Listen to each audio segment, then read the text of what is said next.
لیکن مسئلہ یہ تھا کہ چونکہ حکم یہ تھا پیچھے حضرت عثمان کے زمانے میں اسے لکھا جائے قریش کی زبان میں،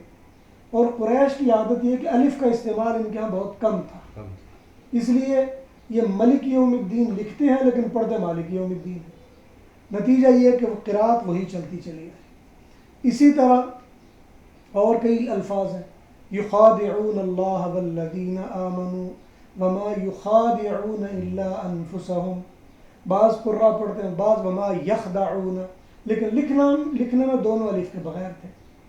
اسی طرح یہ قراءات یہ چلتی چلی آ رہی ہیں، اور آج تک یہ قراءات چلتی چلی آ رہی ہیں، حتیٰ کہ آج بھی آپ مراکش میں چلے جائیں، آپ مصر میں چلے جائیں، آپ شام میں چلے جائیں، آپ سعودیہ میں چلے جائیں، آپ پاکستان میں چلے جائیں، آپ دنیا میں کہیں بھی چلے جائیں، یہ قراءات اسی طرح چلی آ رہی ہیں۔ لیکن اس سے پہلے یہ تھا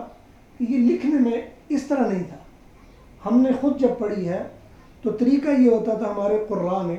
ہمارے اساتذہ نے ہمیں بتایا، کیونکہ قراءت میں میرے اپنے اساتذہ میں قاری عبدالصمد محمد ابراہیم ہیں،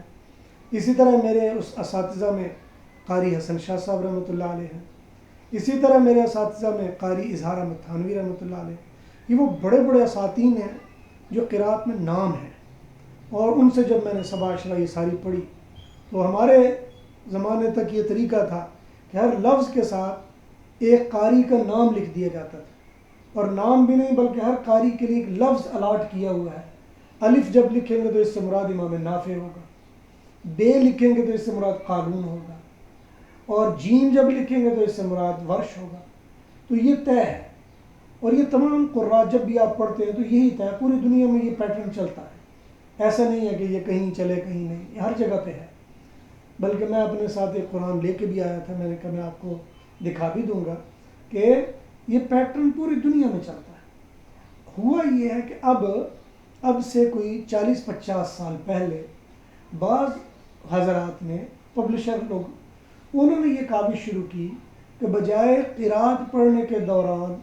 ایک مطلب ہے قرآن کریم کے اوپر اتنی محنت ہو کہ اس میں سے ڈگ آؤٹ کیا جائے، اور غلطی کا امکان ہو سکتا تھا۔ نتیجہ یہ کہ انہوں نے یہ کام کیا کہ جو قراءت عشرہ ہے ان کو ایک مصحف میں جمع کر،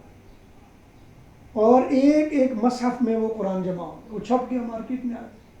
اس کے بعد اگلی کوشش یہ ہوئی کہ ہمیں کوشش کرنی چاہیے ہر روایت کا مصحف الگ ہو جائے، لہذا وہ 23 مصحف اگر چھپ کے آ گئے ہیں تو یہ قراءت متواترہ ہے، ان میں کسی قسم کا کسی فقیہ کو، کسی مفتی کو، کسی عالم کو، کسی قاری کو کوئی شک ہی نہیں ہے۔ ابھی یہ تو متواترہ ہے نا، جو 23 ہے یہ متواترہ ہے۔ اب بہت ساری قراءت غیر متواترہ ہے، اب ہو سکتا ہے کل کو کوئی پبلشر اٹھے اور ان کو بھی چھاپ دے، اور وہ بھی یہ ذہن میں رہنا چاہیے قرآن کریم میں غیر متواترہ قراءت میں کس کس کا کہاں کہاں اختلاف ہے، یہ جو بھی قراءت پڑھنے والا اسے پتہ ہے اور اسے معلوم ہے،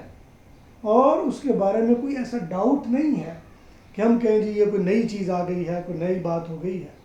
فرق صرف اتنا کہ پہلے وہ چیز چھپنے میں نہیں تھی، اب وہ چھپنے میں آ گئی۔ میرے استاد لگتے ہیں قاری فتح احمد صاحب، قاری عمر فاروق صاحب پانی پتی، اور ان کے ساتھی پانی پتی لہجے میں قاری فتح احمد صاحب پانی پتی رحمۃ اللہ علیہ، یہ یوں سمجھے قراءت کے امام سمجھے جاتے ہیں،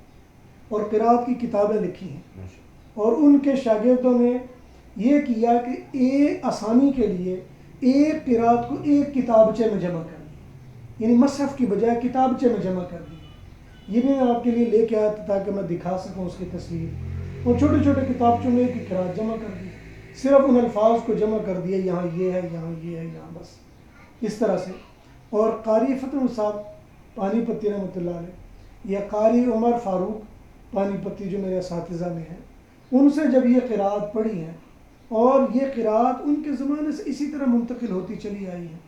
اور اس میں کسی قسم کا کوئی شک شبہ نہیں، لیکن دکھ اس وقت ہوتا ہے کہ جب انجان بندہ ان چیزوں کو دیکھ کے الجھ جاتا ہے۔ آج کل ہو یہی رہا ہے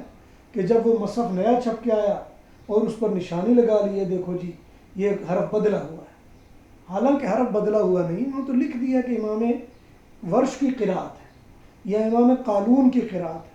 یا امام حفص کی قراءت ہے، یا امام شعبہ